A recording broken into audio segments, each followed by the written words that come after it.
Hi friends, இன்றைக்கி நல்லா வெயில் காலம் வரப்போகுதுங்க. நல்லா ஊறுகாய் போட்டு வச்சுக்கிட்டோம்னா தயிர் சாப்பாடெல்லாம் வச்சு சாப்பிட்டுக்கலாம் மத்தியானத்தில். அதனால் நான் லெமன் வாங்கிட்டு ஒரு 25 லெமன் வாங்கிட்டு கட் பண்ணி பொடி பொடியாக கட் பண்ணி 50 கிராம் உப்பு போட்டு நல்லா கலந்து விட்டுட்டு 2 நாளைக்கு ஒரு தரமும் கலந்து விட்டுக்கிட்டு இருக்கணுங்க. ஒரு வாரத்துக்கு நல்லா ஊறணும். ஊற வச்சுட்டு நான் தாளிச்சு விடும்போது ஒரு டேபிள் ஸ்பூன் வெந்தயம் போட்டு நல்லா வறுத்து பொன்னிறமாக வறுத்துக்கலாம். 1½ டேபிள் ஸ்பூன் கடுகு போட்டு அதையும் பொன்னிறமாக வறுத்து வச்சுட்டு 1 ஸ்பூன் அதுலேயே பெருங்காயம் போட்டு பவுட்ரு பண்ணி வச்சுருந்தேன்.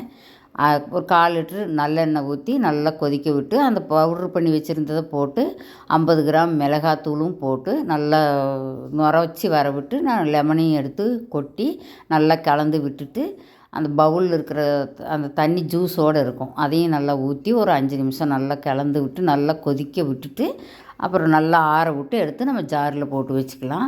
நான் அந்த பவுட்ரு அரைச்சதை வீடியோ மிஸ் ஆயிடுச்சுங்க. அதனால் அது வீடியோவில் வரல.